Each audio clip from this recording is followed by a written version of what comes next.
Yusuf.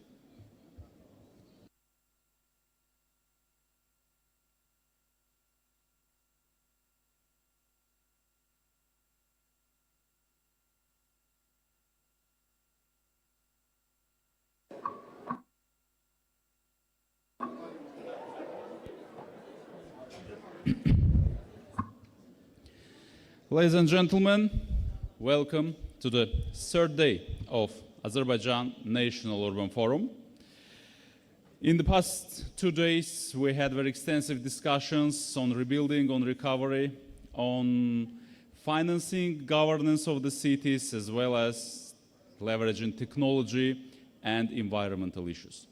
Today, on the third day, we're going to have 3 sessions, and our sessions will cover various aspects of ensuring services for all.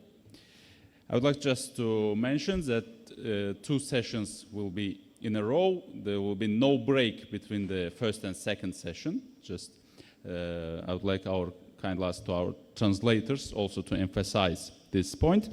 So, without delay, I would like to announce the first session of the day, Inclusive Urban Development. This is the title of the session, and the moderator is Ms. Shamsia Mustafayeva, expert on gender equality and women empowerment. And our distinguished speakers, Ms. Audrey Hickox, Ms. Ingrid Anderson, Dr. Khaled Abdel Halim, and Mr. Hugo Daniel Isaac Zapeda. Please, the floor is yours.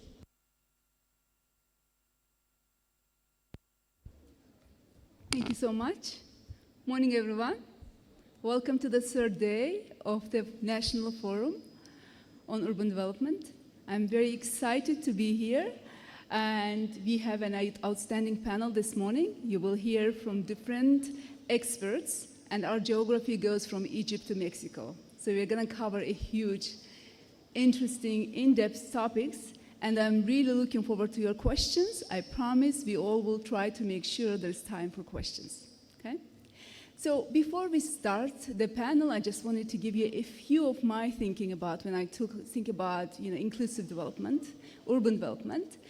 But I will start in maybe a bit unusual place, because we usually start with vulnerable groups. We start people who we need to keep in mind when we talk about inclusive development. I will come to that, but I want to start with some of the examples from Azerbaijan. You have already heard some of them, but I wanted to highlight inclusive governance. You have seen, some of them have been to Zengilan, some of them have seen it on the videos. You saw Shusha today, yesterday, and you see how rapidly the development is happening, how rapidly the resettlement is happening. And even as a local, I can't help but admire and see how fast the development is going. My theory why this is going so well, because there's an inclusive governance system that's been built. So what happened as soon as the new economic regions, like Karabakh and Eastern Zengezur, has been established, there was a government decree, a presidential decree, organizing a coordination committee with 15 state agencies, institutions working closely together to make this happen. Because if they worked with the used government bureaucracy, this wouldn't be so fast. There's no way. If the government was working with the same pace it used to work to make this happen. This new structure, it's at highest level of government, is represented in this new structure. It's based in Baku, but it also has representatives in the region. So what that does coordinated, flexible, and almost agile kind of governance when the government is very responsive, or government agencies are very responsive to each other. So I think that's one element that, when you're building new cities, that's one element that you may want to pay attention. And as an example from Azerbaijan will be how the citizens of Ağalı village, before they moved to Ağalı, the coordination bodies, including the Ministry of Agriculture and the State Committee for Family, Women and Children, the State Committee for IDPs and Refugees, they worked very closely together to assess the needs, capabilities, skills of people who are moving back to Ağalı. A person from Ministry of Agriculture told me he knows every family. He has talked to every family. So he knew what are the needs, he knew what are the capabilities, job skills, what kind of skills or jobs are available in Agale, and what they can do to make sure that everybody is matched to a job. Of course, it's not ideal situation. I'm sure there are people who need jobs, and I'm sure there are more jobs is needed in Agale to sustain the livelihood. But the approach of doing the assessment, making sure you match the skills of everybody to the needs in the community, I think that was a good example. Another example we heard from yesterday from Aydın Mellim, who is he's in Shusha. He presented his work in Shusha, his team's work in Shusha, and he said after the citizens came back, they are getting feedback from citizens, constantly engaging citizens and talking to them, making sure that the new development matches their expectations, matches their desire. And he said one reason why they are keeping these historic buildings the way it is that's how people want to find them when they come back. So there are some good examples how we can include citizens into the development process. What we can do better, we can do better doing inclusion before we start.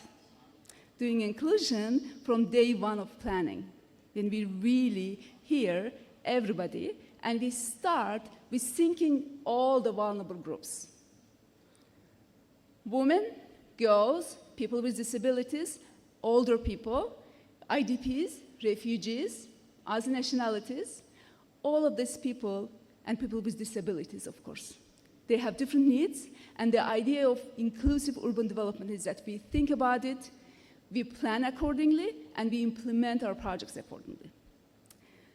I also wanted to highlight that it's great when people are beneficiaries. We think about all the beneficiaries of urban development, but it's even better when they become agents of development, when they actually participate and you can hear them, and this process is not one-off process, but it's integrated into the governance of these new entities or cities, and this constant feedback and interaction with citizens inspires them to be part of the development, become development agents. You will hear about different groups in this panel, so I'll stop here, but those are the few thoughts I wanted to share with you before we start. With that, I want to move to our first speaker, and on Audrey. Audrey is online, she's fine, okay. Audrey Hickox she's a thematic expert in migration. She'll talk about how migration, when you build cities, we need to think about migration. We don't like thinking about migration when we build cities, but it's the reality of the life. So she'll talk about it, how do we build cities that are inclusive and that takes into account migration. Currently she's supporting a big project, which is IOM UNDP Global Program, on making migration work for sustainable development. She worked with UN agencies, NGOs in Switzerland, Greece, and USA, supporting migrants' well-being. So she is going to represent and talk about one of those groups we need to take into account. Thank you. Audrey, the floor is yours.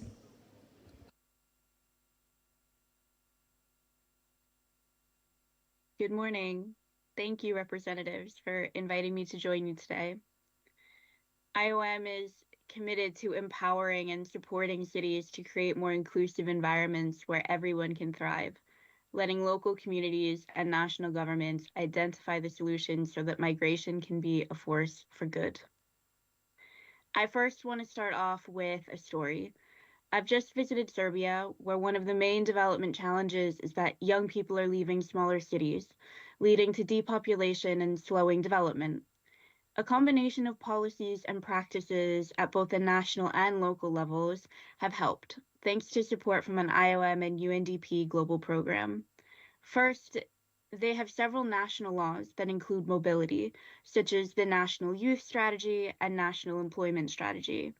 At the local level and at the city level, this is translated into local action plans for migration and others for youth. To implement these policies, they have combined national, local, and international budgets so that local youth offices can support prospective and returning migrants.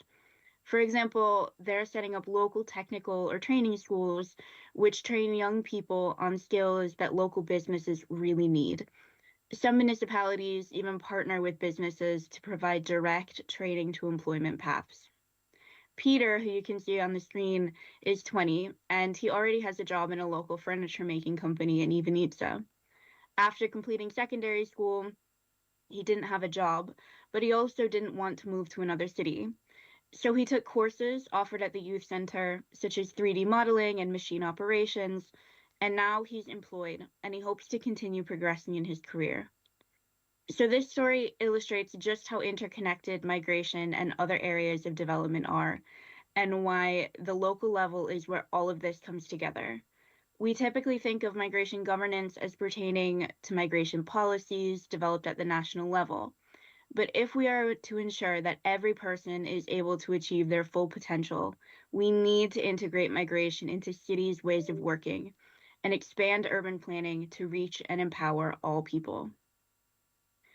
By including migration in all national and urban policies and practices, we ensure that migrants' needs, voices, their capabilities, and specific considerations are respected, helping people like Peter find opportunities.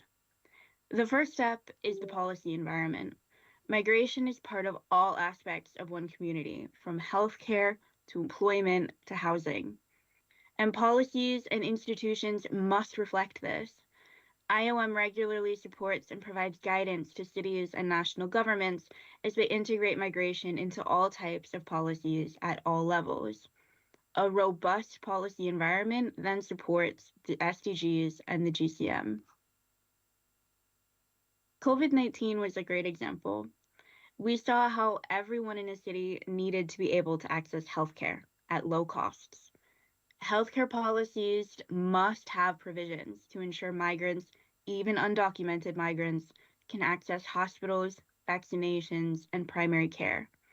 At the same time, hospitals planned in urban development plans should be physically nearby underserved communities so healthcare is accessible.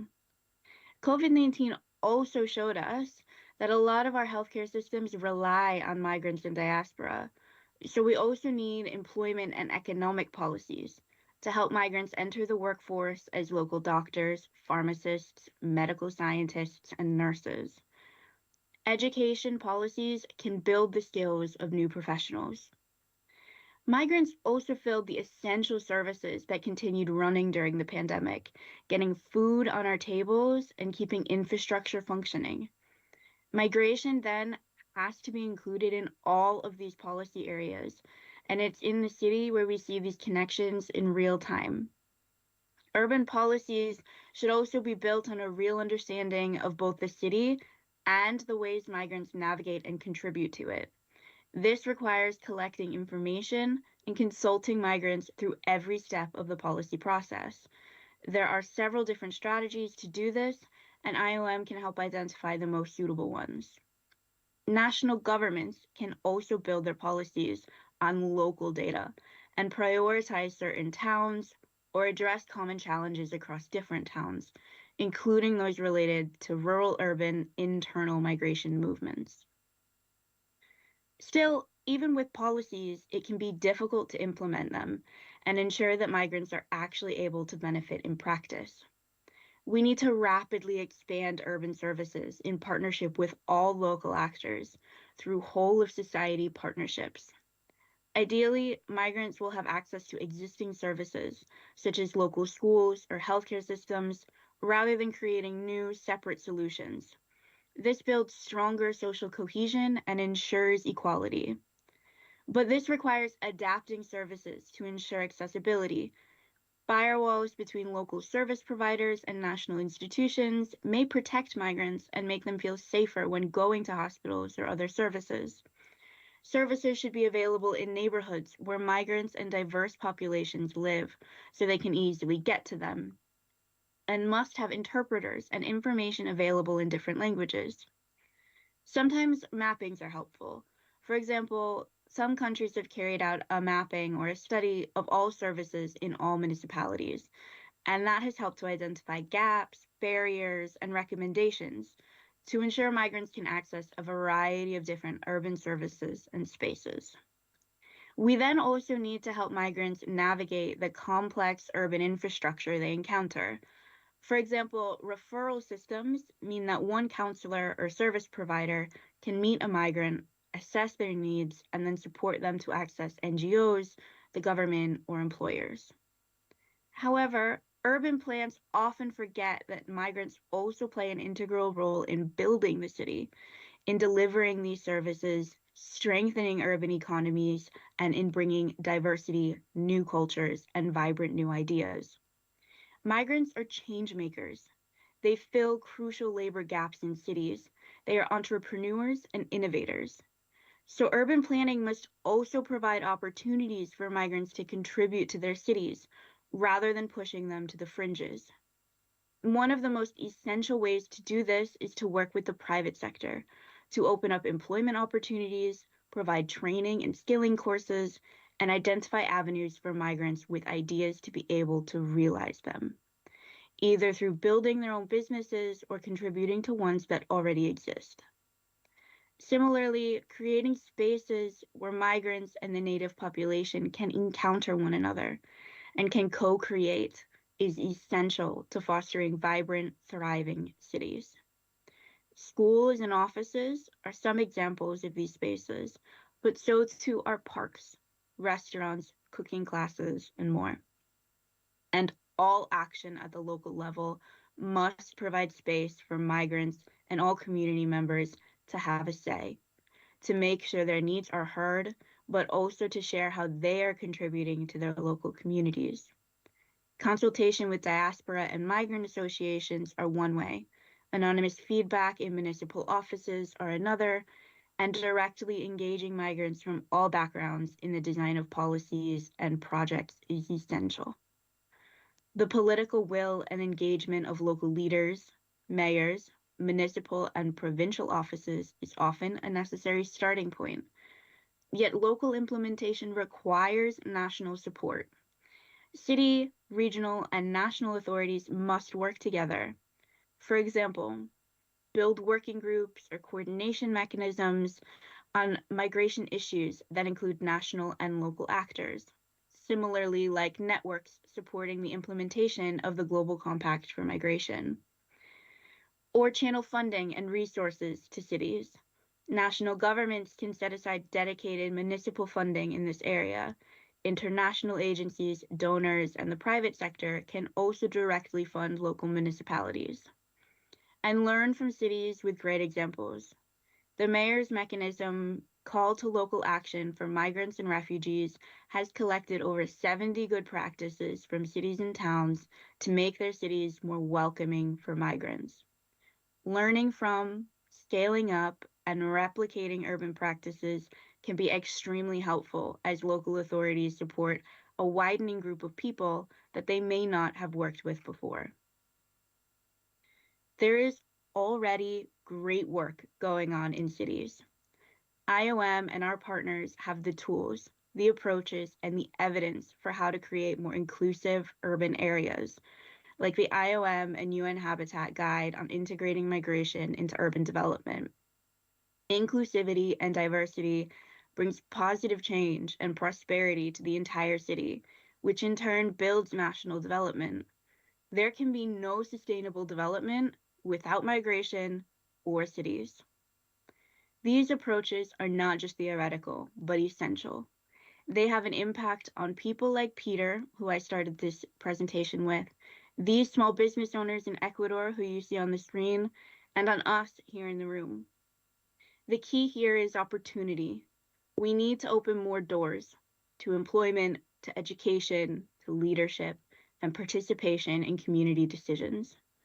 Migration and mobility can mean many different things and have many different faces, and cities are on the forefront of making their communities places where everyone can thrive, regardless of where they come from.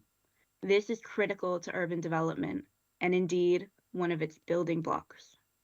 Thank you.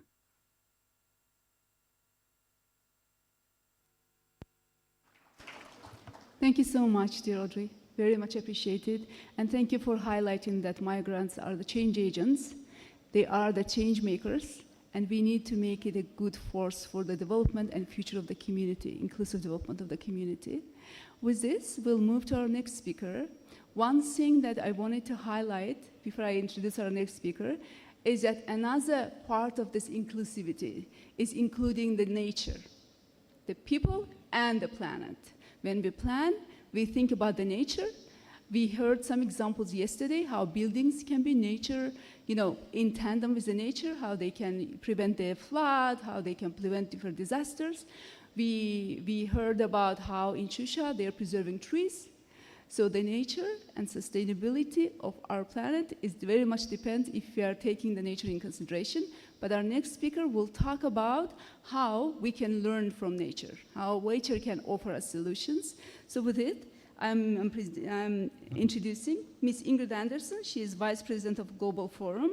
She has 25 years of experience working in environment, health, sustainable living. Right now, she's engaged with big EU-funded projects on nature-based solutions, and she's focusing on research and innovation. And she has been a member of IKID in Sweden and member of OECD MENA Women's Business Council. The floor is yours.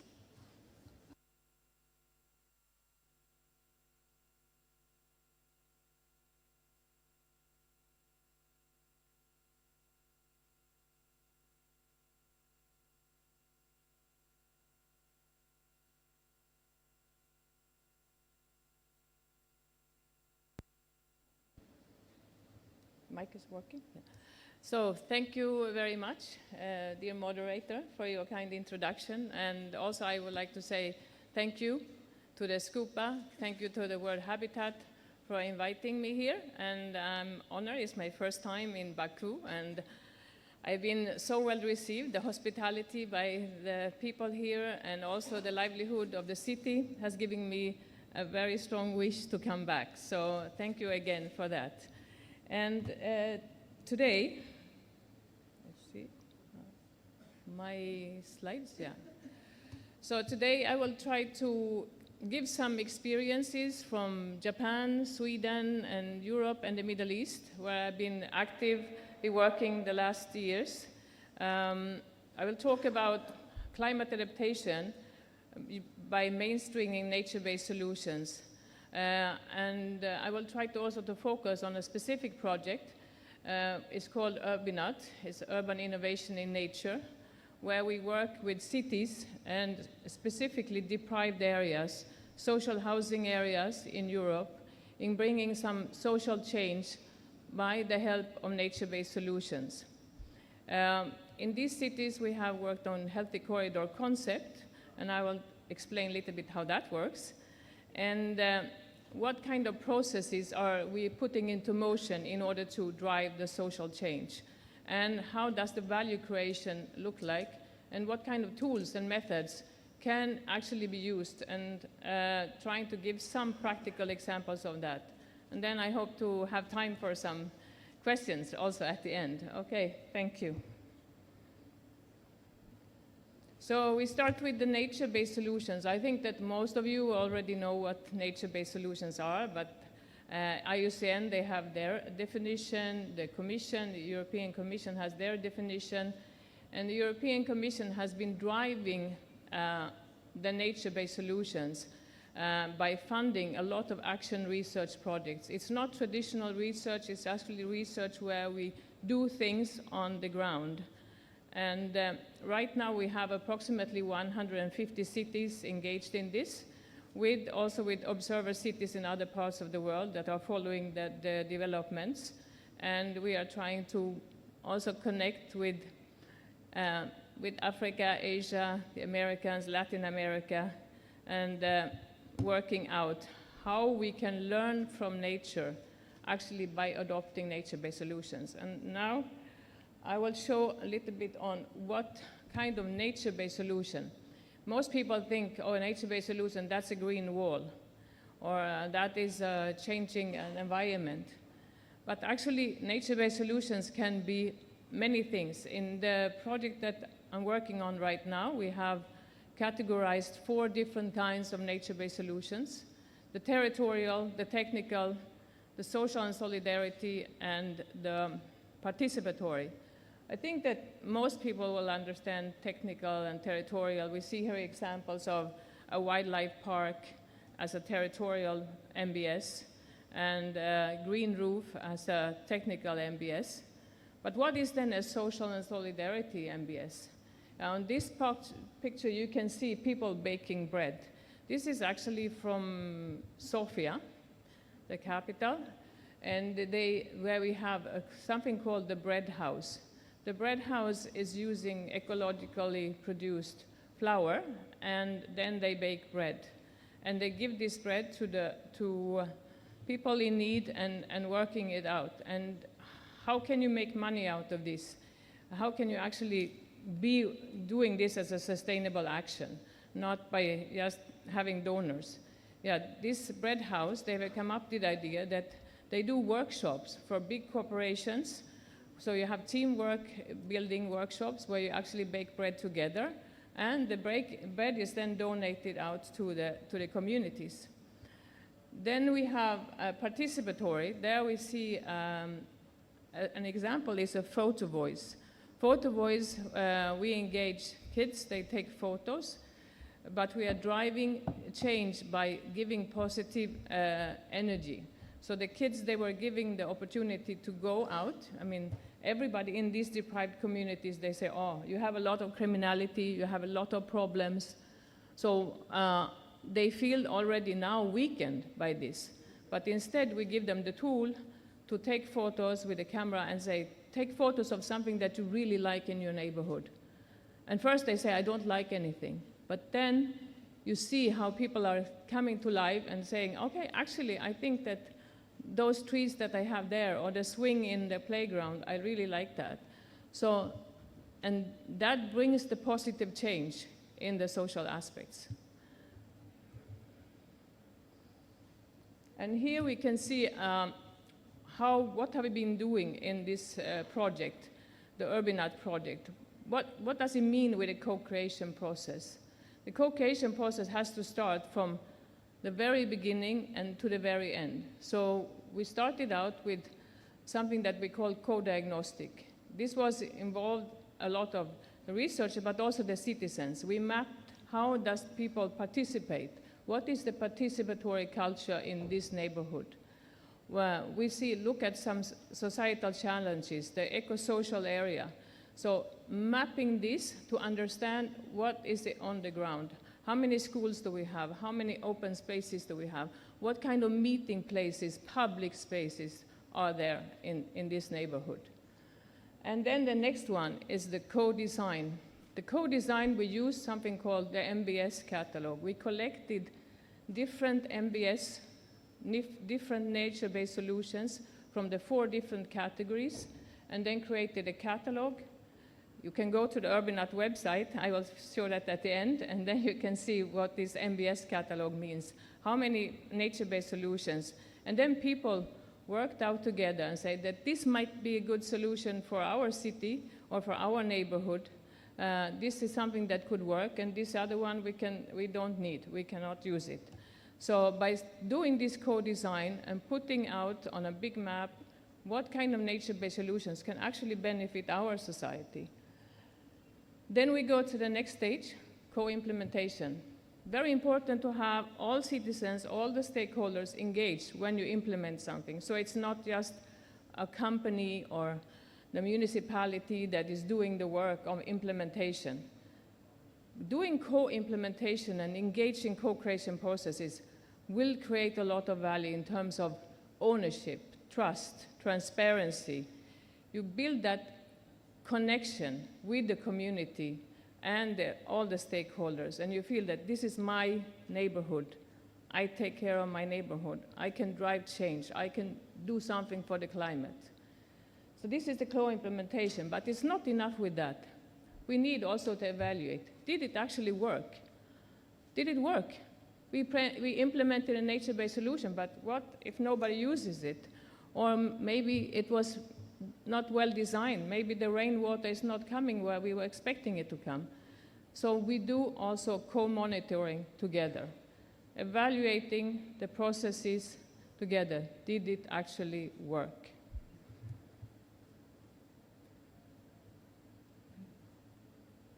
No?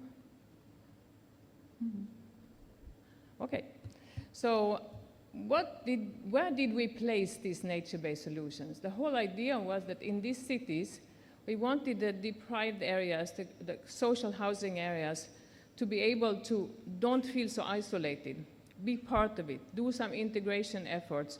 So we started to create Healthy Corridor. Healthy Corridors was to connect different parts of the cities with others with the help of nature-based solutions. Green Corridor, where actually people could walk, could experience art, music, and whatever that was driving the interest in the community itself. So by the co-creation and looking at different pathways, we used also in the beginning of the co-diagnostic phase, we used some mapping tools like heat cameras, finding out where do people actually meet, where do they actually walk. Maybe the street is not a good way, this street is not working because nobody's using it. They're actually crossing through in between the houses because they find a safer route that way. So we were mapping the behavior of people by finding out how do we do the best way, connect the community with other communities. So now, when we look at MBS, we usually speak about 3 value streams, 3 very strong value streams. How do we create value? We create value for the environment, for the economy, and of course, that's my topic today, the social aspects. And all of these, the 2 of them, environment and economy, actually feeds into the social value. And we can see it here. I mean, environmental, we all know it. What does it bring? It brings more biodiversity. We have nature-based solutions that do CO2 absorptions. We have better water management. We are reducing the pollution. We get better quality of air. And those things that feed into the social, we have increased health and well-being. We have a cleaner air to breathe. We feel better. And even also now it's connected, and UNEP and WHO, they have started something to work together to see that actually human and animal health, One Health, is really important for climate change. So, and when we have the economic value, when we are coming now to when you looked at the co-creation processes, when we are in the co-monitoring phase, we actually also map, can there be new companies created that work with nature-based solutions? Do we have startups that want to take on 1 or 2 of the nature-based solutions in our catalog and develop them further? We have skills development. We create jobs. You see the abbreviation there, MBE. MBE stands for nature-based enterprises. It's enterprises that drive nature-based solutions. And social aspects are really important. So we are looking at health and well-being. And health and well-being is not only like physical health. It's also social health. It's mental health. And it's health in combination with all living things. So we have seen in our projects that people actually become feeling better by being in a participatory situation, by being able to be part of the co-creation process that we have. So co-creation and co-governance. Co-governance is also very important in these aspects because governance can take the different forms. There are bottom-up aspects, there are the top-down aspects, and how can we drive these? Both of them, we need them. We need both bottom-up and top-down, but we need to work together. Without collaboration, we cannot reach any further. So we mapped 2 specific pathways for social perspectives, and those are communities of interest and communities of practice. What is a community of interest? This is something that puts like a glue between people. It's an interest. It is irrespective of ethnicity, gender, age. If you have an interest in farming, gardening, you can meet people that are 5-year-old to 85-year-old, and you can work together. And the same, we have food. We have food clusters. Food brings people together. We like to cook together. We like to eat together. We grow things together. And then, of course, culture is a very important aspect in this. Music, art, sports. How can these communities of interest actually help us to drive the social change in the private areas? These aspects of communities of interest brings us to the communities of practice. Communities of practice is when we see people changing a habit. It starts with that you have some knowledge, we grow awareness, we're changing our attitudes, slowly, gradually, we change behavior and habits and routines into a more sustainable actions.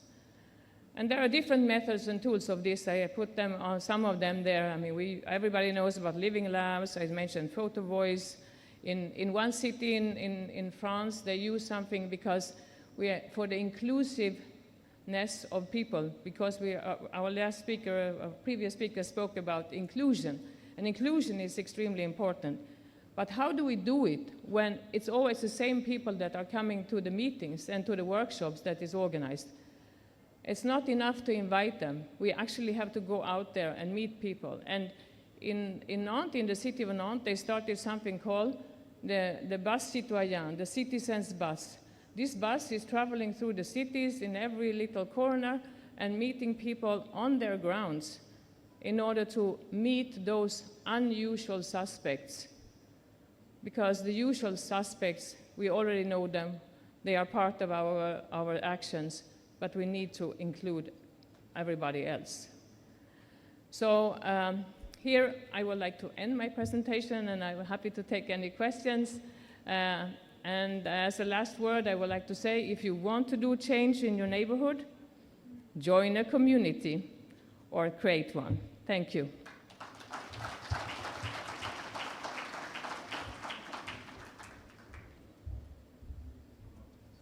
Thank you so much, dear Ingrid. I certainly, as a manager, needed a reminder about that. We always think about, it's easier for us to think about, okay, diagnostics, design, implementation, and monitoring, but we forget about co-diagnostics, co-design, co-implementation, and thank you so much for reminding us that that's very important.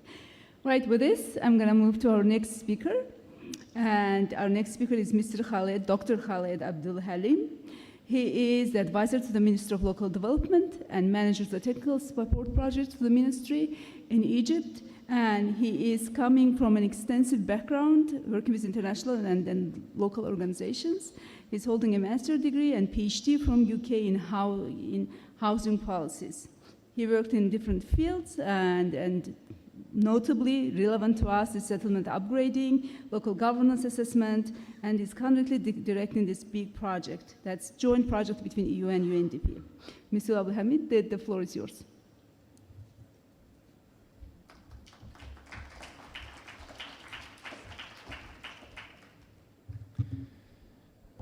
Thank you very much, Madam Coordinator, and I'm so happy to be here in Azerbaijan second National Urban Forum because we are looking forward to the participation of Azerbaijan in the World Urban Forum 12th session that is going to be held in Cairo next year, November 2024. So we're happy to share thoughts, and I'm really impressed about all the ideas and the concepts and the practices on the ground that is very evident in Baku, the capital city. And I hope we look forward in Egypt for Azerbaijan to present its urban development experience in the World Urban Forum. Today I talk about localization of the new urban agenda and SDG 11. And I work with the Ministry of Local Development in Egypt. So we care very much for municipalities, for governorates, and the role vis-a-vis central government. And I was asked to talk about the topic of affordable housing, and I added decent housing as well.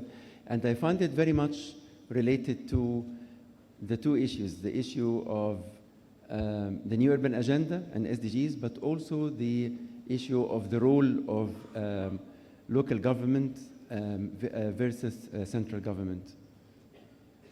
So I start with the global references. The first reference is SDG 11, as we all know, is about making cities inclusive, safe, resilient, and sustainable. And housing being the main element of cities is very important and central to that. Of course, housing is where people reside, where they live, but it has to also be integrated with everything else in the city, with infrastructure, with transport, public services, and public spaces. And that's why the SDG 11.1 is about providing safe and affordable housing. Attaining decent housing is also related to other targets of the SDG 11, including affordable and sustainable transport, inclusive urban planning and management, and access to safe, inclusive public space. So it's a package. We do not find housing in the city in isolation of everything else. The second global reference is the new urban agenda. And the new urban agenda is full of references about housing. In the social dimension, it talks about affordable housing to vulnerable groups as part of social inclusion. In the environmental, in the economic dimension, it's talking about income earning opportunities for households and how important this needs to be very close to where people reside. And for the environmental dimension, housing is planned through integrated land use and designed based on energy efficiency or clean energy adaptation and mitigation of climate change considerations. So in a nutshell, the implementation mechanisms of the new urban agenda also talks about national urban policies. The most prominent of it is housing and slum upgrading policies, and also talks about topics that are all related to housing: urban design, municipal finance, urban governance, municipal services such as solid waste management, and so on. And then I want to take you from the global references to user perspective and municipality perspective. What is decent and affordable housing? I mention something from any city user perspective, but then between brackets, I also reflect on how the municipality looks at it.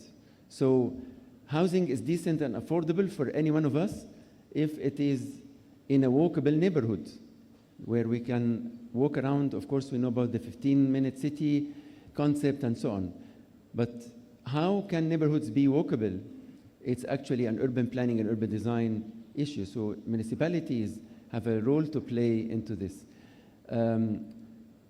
Again, when you have access to affordable, good quality social and municipal services. So service delivery is something that local government is concerned with. And also to be energy efficient, so energy consumption, pollution, waste recycling, also local government has something to play here. Possibility to accommodate home-based productive activities, whether they are formal or informal businesses, and regulations here also is important. And you may think also that if it is tax exempt, if it is for low-income housing, and this is also an inclusion aspect. And but of course, we need cross-subsidy from higher income households. So local revenues here are important, like property tax and the other. So in totality, local governments plays role in ensuring that housing is decent and affordable through planning, regulations, infrastructure development, and service delivery. And from here, of course, we need to assess in each country based on its context how far local government is enabled to perform these functions and to create decent and affordable housing. I talk about decentralization because Egypt is a highly centralized country. We started working on decentralization since 2009, but there's a long way to go. And So we talk about decentralization, which is in the 2014 Constitution, and we talk about multi-level governance, whereby there is a good distribution of functions between central government and local government. Central government needs to focus on public policies and monitoring and evaluation, and leave to local government service delivery and asset management and other functions that are closer to the creation of urban development. And local government in itself needs also to work with citizens and businesses, empowering them through good governance. But there has to be a good degree of decentralization of decision-making and resources from central government to local government to enable local government to act on urban development. They need resources and they need empowerment, and there are the need for central government to promote not only administrative and physical but also economic decentralization that enables through capacity building local government to work well on urban development. So I move to the localization of SDGs and the new urban agenda. Egypt is one of the countries, few countries that started voluntary reporting on the development against SDGs, and we are also took the initiative for voluntary reporting on localization of SDGs. But here there is a little bit also of a misconception. What we mean by localization is not that central government would report about the status of SDGs at each governorate or municipality. No, here what we mean by localization should be translating the 2030 Agenda for Sustainable Development into local action that contribute to attaining national and global targets of the SDGs. So local government, again, should be the catalyst and the mobilizer for the interest and action of local stakeholders, whether it is private sector, civil society, or citizens. So you can see local government also play an important role in localization of the new urban agenda and SDGs. So the adoption of the SDGs by local government is very important, but it requires three aspects: local adaptation and ownership. So does the governor or the city mayor really believes on the in the SDGs and attaining them, and the targets related to health, to well-being, environment, economy, and so on? And if they believe, then do they have the local capacity to measure as well? This is where central government needs to support. And the third aspect is mobilization of resources and local action. How to improve the measuring of each of the targets of the SDGs in each municipality and in each city. This is very important.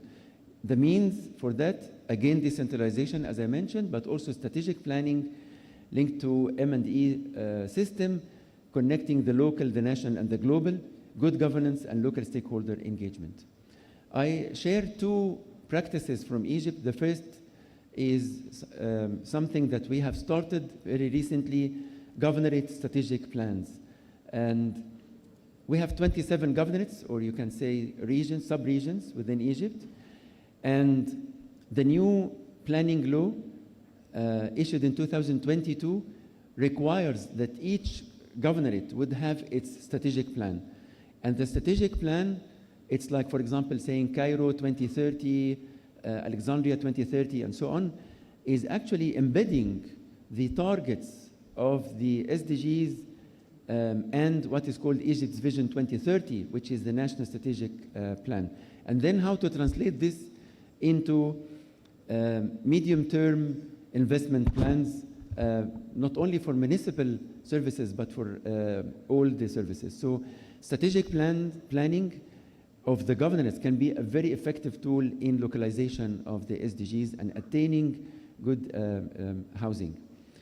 The second case of good practice is social housing in Egypt, where there is a balanced division of roles between central government and local government. Central government, through what is called the National Urban Fund, is creating an alternative housing to slums that of a very deteriorated state. But then local government, and through the Ministry of Local Development, where I work, we are working on supporting the governance to do the urban management of these social housing neighborhoods, community organization, so creating area management boards, and also operation and maintenance of the housing blocks, creating building union of occupiers, and also coordinating the efforts of the different ministries to create economic opportunities, but also social and community-based urban improvement initiatives. There are, of course, challenges for attaining decent affordable housing related to, as I believe, in genuine commitment to the principles of the new sustainable urban development, also commitment to pro-poor inclusive policies, and acknowledging their role and their right to decent housing, but also commitment to an enabling approach to housing policies rather than provision-based approach, and acknowledging the need for decentralization. There are opportunities for applying the SDGs in Egypt now. We are, as I said, working and very much interested on the private sector role and the modalities of managing human settlements by including public-private partnerships, building local government capacity for asset management and for local resource management, as well as marketing urban development and housing investment packages. And we are picking it again, working on decentralization efforts by improving local planning and local governance and accountability for service delivery. So again, in a nutshell, decent and affordable housing depends on a strong role of local government. Local governments needs decentralization and multi-level governance, and this is the way to work on the localization of the new urban agenda and SDGs, and accordingly reach a good state of decent and affordable housing. Thank you very much, and I stop here.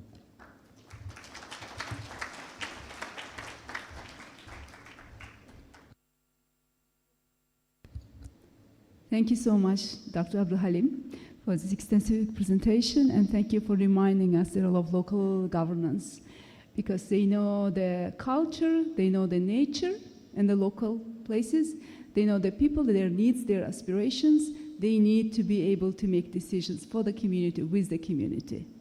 Thank you so much. So with this, we are moving to our next speaker, Dr. Hugo Isaac. He's come from Mexico. He's the International Coordinator for Urban General and Mobility at the Ministry of Foreign Affairs of Government of Mexico. He's specializing in public security, environment, housing, and mobility. He's also an educator. He's been working in this field for 17 years now. He's also an educator. He's teaching at 2 universities in Mexico on economic policy, public finance. But today he'll focus on smart cities and sustainable habitats, and maybe touch a bit about artificial intelligence. Thank you so much. Please.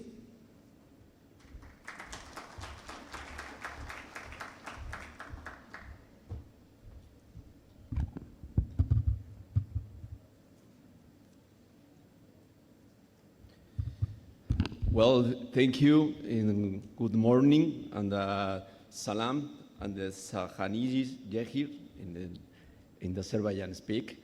And my country is Hola, and the other word is hello, and everything in this world is interconnection. And this is a pleasure to be here, and let's consider the following. The cities is the government in action, and the city in motion. We are shaping the new human era. After the pandemic, it's our duty to scrutinize everything space, every city, an initiative action that leads towards a new civilization contributing to sustainable development.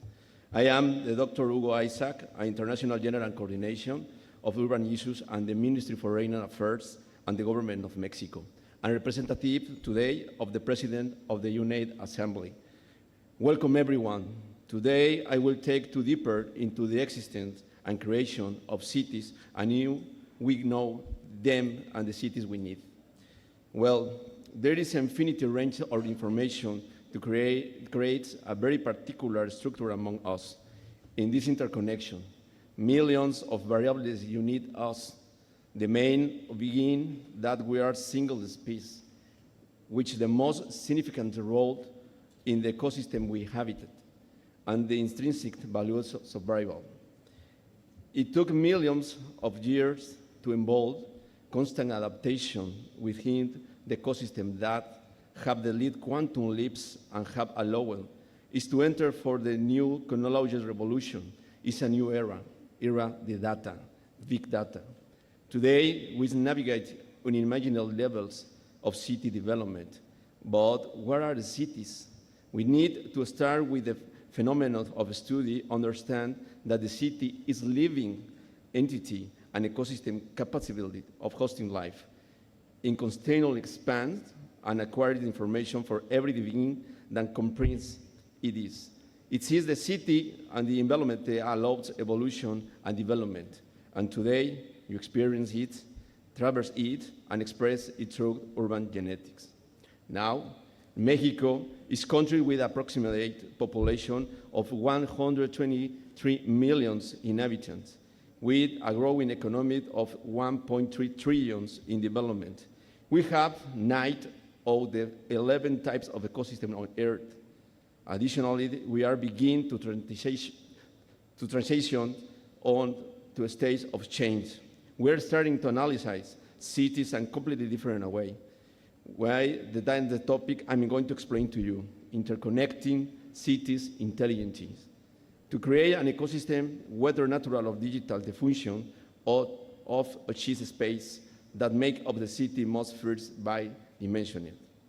In Mexico, under the President of the United Assembly, we made it our text to analysis in deep what are happening worldwide.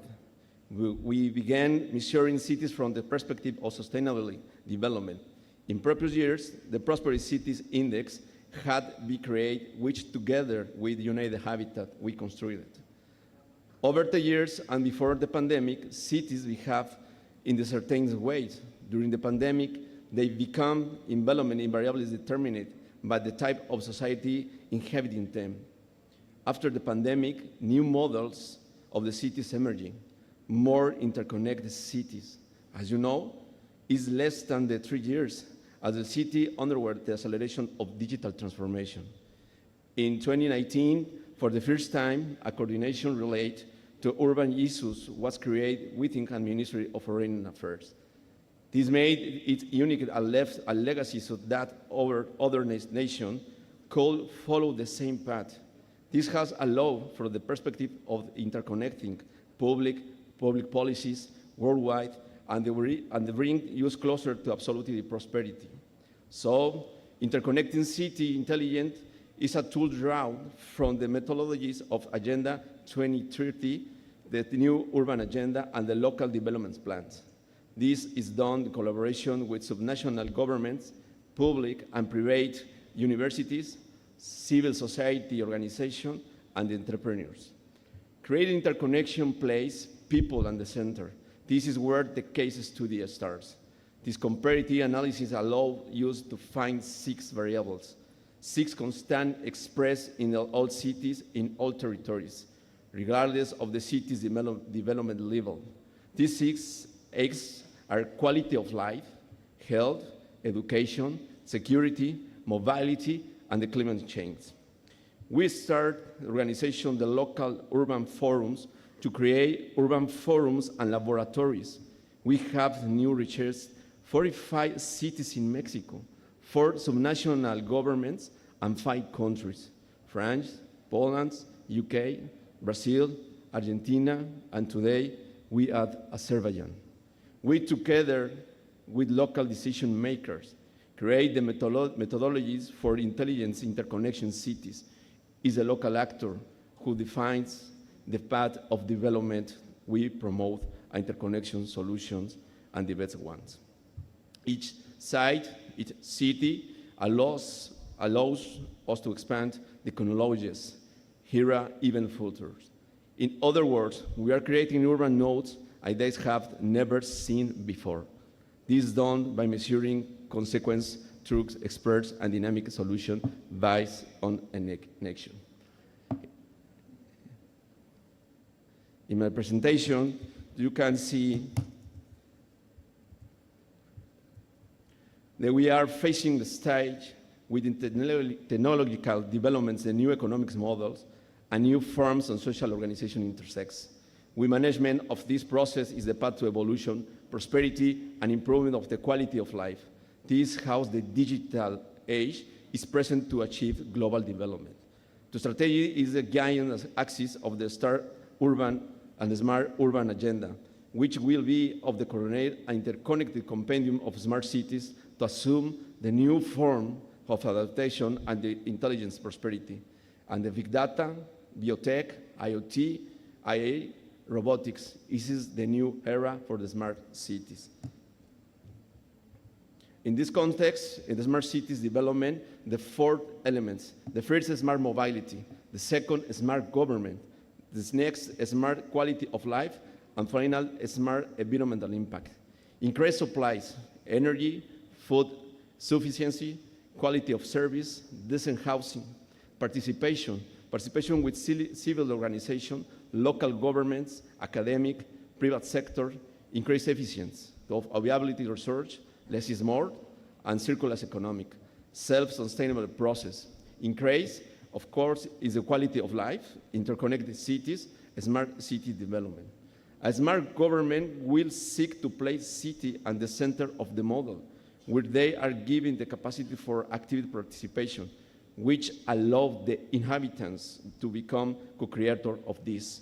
The central objectives are socio-spatial equity, economic development, and sustainability.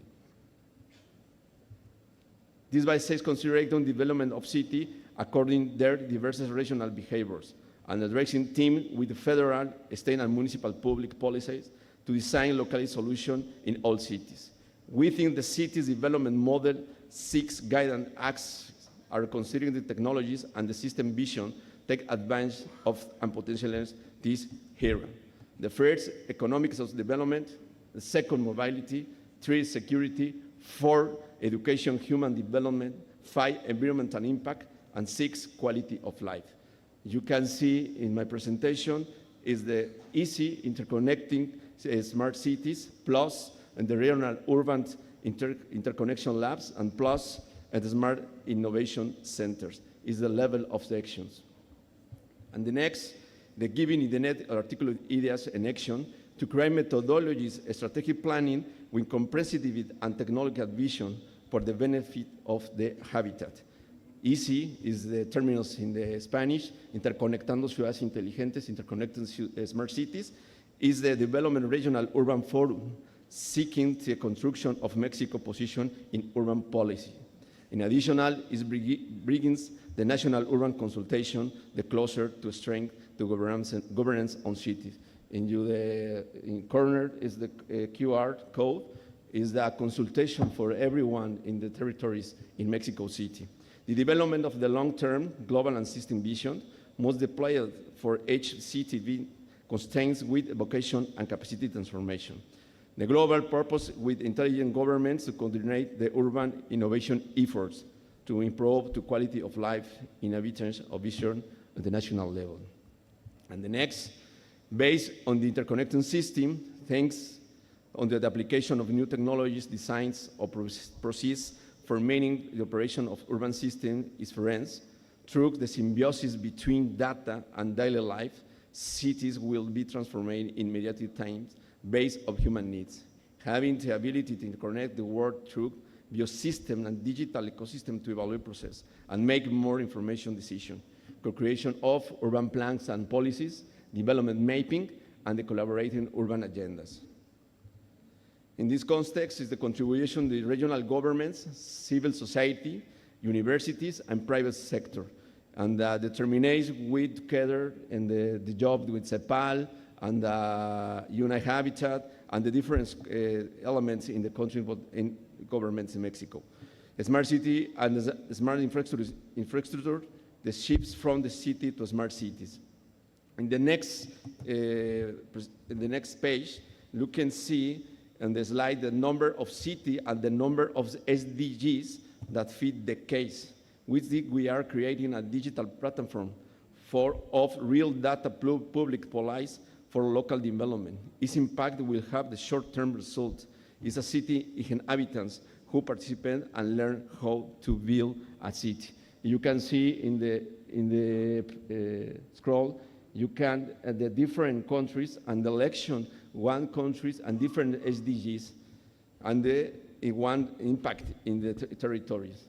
And the next, you can see in the presentation less examples for the urban labs diagnostic.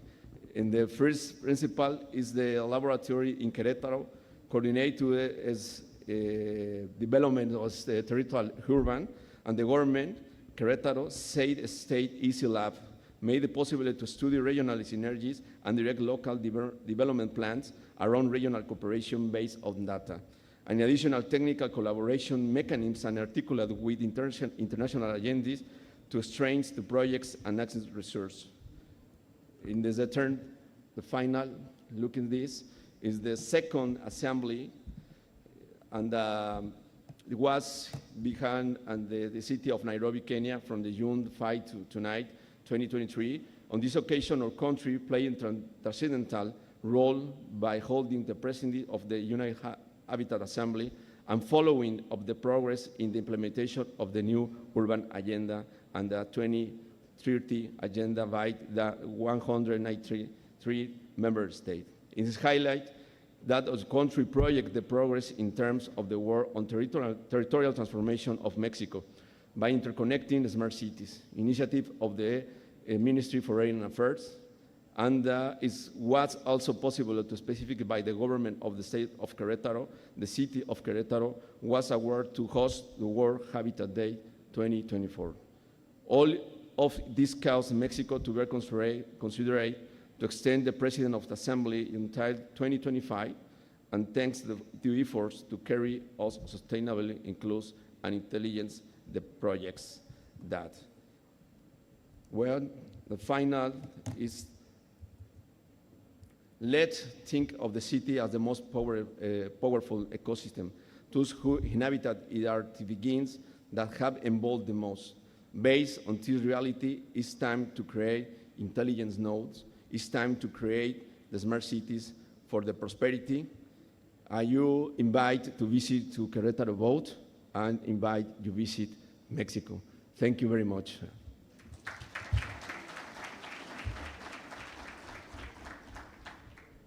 All right, so with this, we come to the end. Thank you so much, distinguished speakers. Very much appreciated. We come to the end of our panel. So if you remember, we started with people. We talked about vulnerable people and how they need to be part of design from day one. And we focused on migrants, but we also talked about women, people with disabilities, IDPs, refugees, people who are the most vulnerable. Sometimes it's children or youth. So we need to be very mindful of that. We talked about how we can create nature-based solutions. We can co-create together. That again highlighted and underlined the co-creation part of this, if you want sustainable, resilient solutions. We also talked about the role of local governance and how local governance can bring everybody together, whether it's private sector or it's citizens or it's the regional government or NGOs for that matter. We need to empower local governance. And also we talked about how it's important that the smart cities are interconnected and that we can measure our progress through SDG indicators. With this, I'll stop here. If you have questions, maybe we can take 2-3 questions.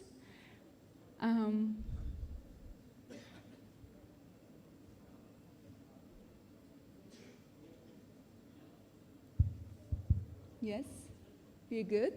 All right, so with this, again, I want to thank all of the presenters. Thank you so much for your presentation. We will move to the next panel. Unfortunately, we don't have a tea break now. Tea break will come after this next panel. So please remain in your seats. Thank you so much.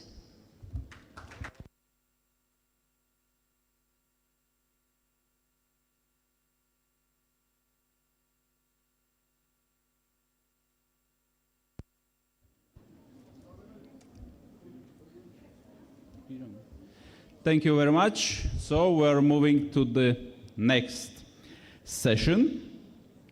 The next session is called Importance of Urban Mobility in Driving Sustainable urban development. So as it was announced, there is no break, ladies and gentlemen. We're going on.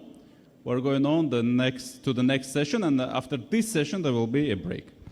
So I would like to introduce the moderator, Ms. Khalisa Shahverdieva, gender equality and social inclusion expert, and our speakers, Ms. Eleni Mirivili, Mr. Heydar Rustamov, Mr. Adrian Griffiths, and Mr. Ershad Hüseyinov. Thank you.